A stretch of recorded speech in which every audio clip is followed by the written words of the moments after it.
Welcome to Classic World Tales TV, where the deepest truths are told through fiction. This is the heartbreaking story of a boy who sacrificed his own mother for riches, only to be devoured by the very wealth he sought.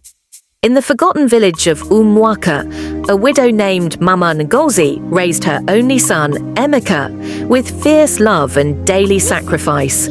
She farmed, fetched water, cooked late into the night, and gave up her own meals so that her son could eat. But as Emeka grew older, he didn't see her suffering as love. He saw it as poverty holding him back. Temptation came in the form of Foster, a young man from the city who returned to the village in a new car, wearing gold chains and designer shoes. Everyone watched him with awe, but Emeka watched with envy. One evening, Emeka disappeared from the village. He followed Foster into a dark forest where rituals whispered louder than reason. There, among fire and blood, he made a decision that would burn through his soul forever. And the native doctor said to Emeka, "If you are to shine like this, sir, you must be ready to bounce away, Days later, Emeka prepared his mother's favorite meal, yam porridge with bitter leaf. She ate it joyfully, praising him for finally being thoughtful. That night, she never woke up. The entire village mourned her, but Emeka stood there stone-faced, already waiting for his reward. And the money came, envelopes under his pillow, transfers to a new bank account, gifts from strangers he'd never met. In less than a year, Emeka moved to the city. He wore gold, bought a Benz, and danced in clubs under strobe lights, but inside, he felt nothing but silence.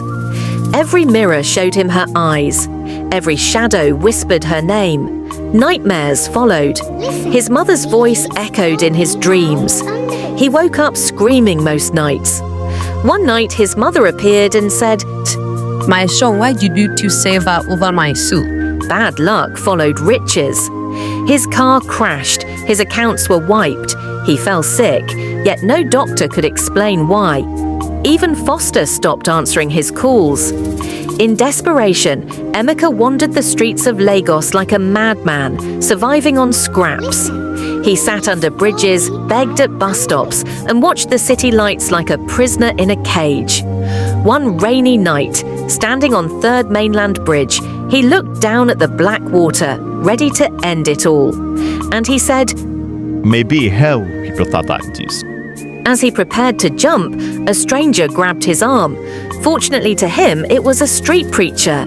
The next day, the preacher saw him by the roadside and started talking to him. He started, "No matter what you have done, boy, there is still a way out."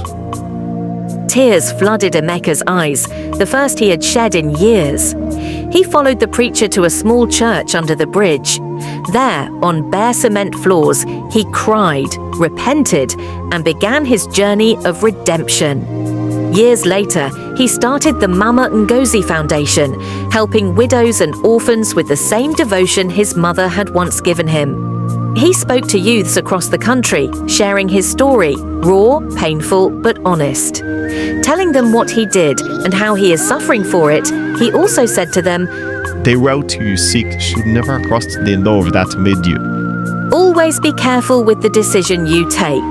Please subscribe or follow me up to know that what I am doing, you love it. This was Classic World Tales TV. If this touched you, please like, comment, and subscribe. And remember, watch out for the next episode.